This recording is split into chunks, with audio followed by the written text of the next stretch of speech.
At 99, Prince Philip remained one of the most mysterious figures inside the British monarchy. For decades he stood quietly beside Queen Elizabeth II, rarely speaking publicly about palace tensions, private rivalries, or the battles unfolding behind royal walls. But according to explosive rumors now spreading across royal circles, one sealed letter allegedly written by Philip before his death may have revealed exactly how he viewed the future of the monarchy, and more importantly who he trusted to protect it. The alleged message was short, cold, and devastating. "Catherine can access my personal fortune, not Camilla." 7 words. 7 words that, if true, could reshape everything the public thought they knew about the royal family. Now let's be clear from the start. There is no verified evidence that such a letter exists. No official palace records confirm it. No authenticated legal documents have ever been released publicly. But the rumors surrounding this supposed sealed directive have become impossible to ignore online, especially among royal watchers who believe Philip privately worried about the monarchy's future during his final years. And that's where this story begins. Because whether the letter is real or not, the idea behind it taps into something much deeper: a hidden struggle over legacy, loyalty, and the future direction of the crown itself. For years, the British public watched two very different women rise inside the royal family. On one side stood Catherine, Princess of Wales, calm, disciplined, careful, and endlessly patient under scrutiny. To millions, Catherine represented stability. She rarely reacted emotionally in public. She avoided scandal. She followed tradition. And over time, she quietly became one of the most admired members of the monarchy. On the other side stood Queen Camilla, a woman whose journey into royal acceptance had been far more complicated. For decades, public opinion around Camilla remained deeply tied to the painful legacy of Princess Diana and the collapse of Diana's marriage to King Charles III. Philip, according to many royal commentators over the years, valued discipline above almost everything else. He admired emotional restraint. He believed monarchy survived only when personal feelings stayed secondary to duty. That belief shaped his entire life. So when rumors emerged claiming he had deliberately favored Catherine over Camilla in a private inheritance arrangement, people immediately believed it sounded possible. Not because it was proven, but because it matched the image many already had of Philip. The story allegedly began with a sealed archive review months after Philip's passing in 2021. According to online speculation, royal legal aides were supposedly examining personal estate documents connected to the late Duke of Edinburgh when they discovered a private envelope bearing Philip's seal and instructions that it only be opened after his death. Again, none of this has ever been authenticated publicly. But in the version spreading online, the room reportedly fell silent once the contents were read aloud. The alleged directive didn't simply mention money. It reportedly made a symbolic choice. Catherine, not Camilla. And according to the rumor, that distinction mattered enormously. The supposed letter allegedly referred to Catherine as someone who understood duty without distraction, while expressing concern about influences that could blur the identity of the crown. Those phrases have never been verified by credible royal historians, yet they continue circulating because they fit perfectly into the larger narrative many people already believe exists inside the palace: a quiet war between tradition and modernization. For Philip, tradition was everything. He had watched European monarchies collapse throughout the 20th century. He understood how fragile royal institutions could become when public trust disappeared. And insiders often described him as someone obsessed with preserving continuity above personal comfort. That is why so many royal watchers think Philip would have naturally gravitated toward Catherine. She rarely spoke out politically. She avoided public feuds. She maintained composure during scandals surrounding other family members. And perhaps most importantly, she projected consistency. To Philip, consistency may have represented survival. As the rumors intensified online, some stories claimed even Queen Elizabeth II had known about the alleged letter before Philip's death. According to unverified palace gossip, Elizabeth supposedly read the document privately and chose to keep silent in order to avoid family conflict during her final years. Again, there is absolutely no confirmed evidence this ever happened. But the emotional power of the rumor continued growing because it painted a heartbreaking picture: an aging queen carrying one final secret from the man who stood beside her for more than 70 years. And then came the truly explosive part of the story. According to online speculation, Philip's alleged directive didn't merely favor Catherine financially. It supposedly excluded Camilla intentionally. That distinction transformed the rumor from a simple inheritance story into something much darker. Because if true, it would imply Philip wanted to send a message from beyond the grave. A warning. A declaration. Or perhaps even a final attempt to shape the monarchy's future after his death. Inside the rumor mill, palace factions immediately began forming. One side allegedly believed Philip had every right to leave his private fortune to whomever he wished. The other side reportedly viewed the supposed exclusion of Camilla as deeply damaging to royal unity, especially during the early reign of King Charles III. Some online versions of the story even claimed royal advisors quietly attempted to suppress discussion of the letter altogether, fearing it could create public embarrassment for the monarchy. But whether those details are true or fabricated, one thing is undeniable. The public fascination surrounding Catherine's role inside the royal family has reached extraordinary levels. Over the last several years, Catherine's popularity has consistently surpassed that of many senior royals. Polls repeatedly showed strong approval for both her and Prince William, particularly among younger generations who saw them as the future of the monarchy. And Philip, according to numerous documented reports during his lifetime, deeply respected William's sense of responsibility. It's not difficult to imagine that respect extending toward Catherine as well. Royal historians have often described Philip as someone who could identify strength quickly.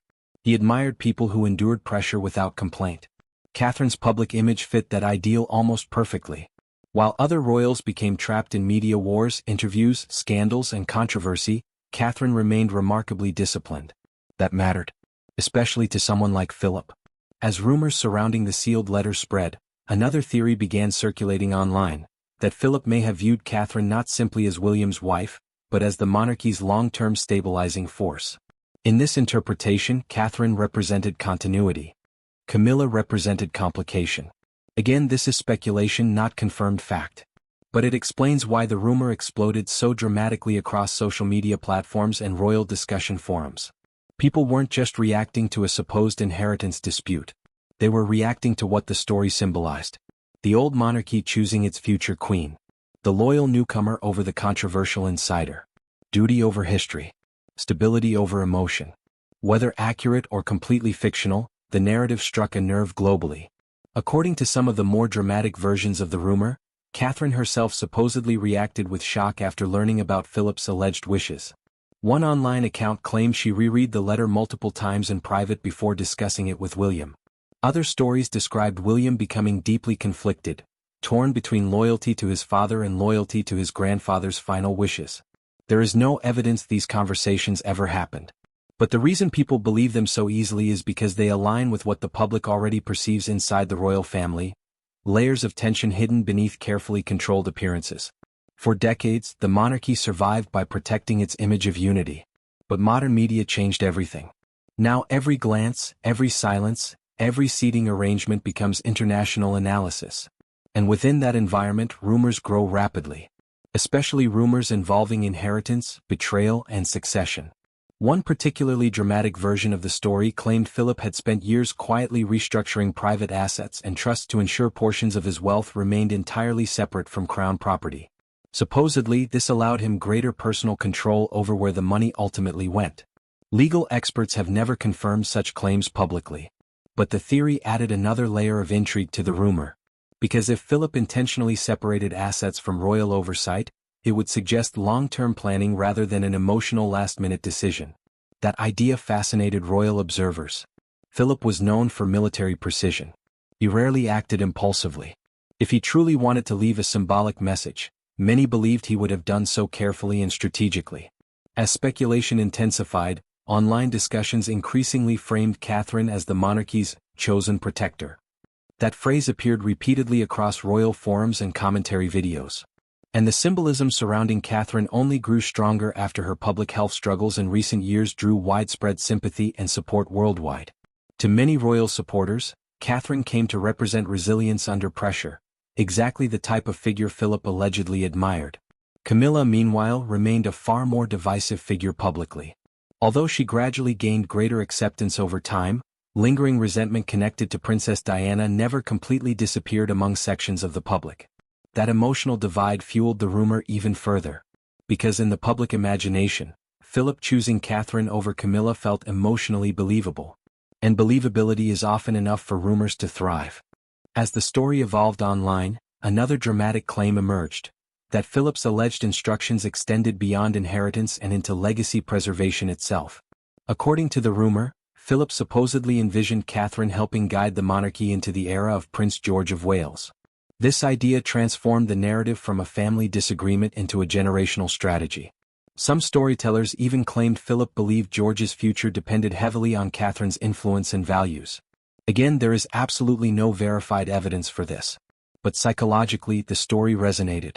Because Catherine is already widely viewed as a future queen consort who will help shape the monarchy for decades to come. And Philip, having witnessed 70 years of royal history firsthand, likely understood better than anyone how critical strong partnerships were to the survival of the crown. Perhaps the most emotionally powerful part of the rumor involves silence. Not shouting. Not confrontation. Silence. According to online speculation, Catherine never publicly addressed the alleged inheritance story because doing so would violate the very principles Philip supposedly admired in her: restraint, discipline, and dignity. That interpretation elevated Catherine even further in the eyes of supporters. She became the calm center of chaos. The royal who didn't need to fight publicly because her position spoke for itself. And in many ways, that image mirrors how the monarchy has always tried to present its strongest figures. Quiet power. Measured behavior. Endurance. Meanwhile, online narratives increasingly portrayed Camilla as isolated by comparison, not necessarily through direct conflict but through symbolism. If Catherine represented the future, some believed Camilla represented the final chapter of an older royal era. That contrast gave the rumor emotional momentum. Even people who doubted the story's authenticity found themselves fascinated by what it revealed about public perceptions of the royal family. Because ultimately, the rumor survives not due to evidence, but because it reflects existing beliefs. People already see Catherine as a stabilizing force. People already associate Philip with tradition and duty. People already understand Camilla remains controversial for some audiences. So when a story combines all those elements into one dramatic narrative, it spreads instantly. In reality, the truth about Philip's private wishes may never become public. Royal wills in Britain are often sealed for privacy reasons. The monarchy protects internal financial matters extremely carefully. And palace officials rarely comment on speculative stories circulating online. But sometimes rumors matter less for their factual accuracy and more for what they reveal emotionally. This rumor revealed enormous public anxiety about the monarchy's future. It revealed how strongly audiences connect Catherine with stability. And it revealed how deeply Philip's legacy still shapes perceptions of the royal family years after his death. Whether or not any sealed letter truly exists, one fact remains undeniable. Prince Philip spent his life defending the monarchy through war, scandal, cultural change, political upheaval, and generational transformation. He understood the institution's strengths better than almost anyone alive. And because of that, millions now wonder the same question. If Philip really could choose who carried forward his vision for the monarchy, would he have chosen Catherine?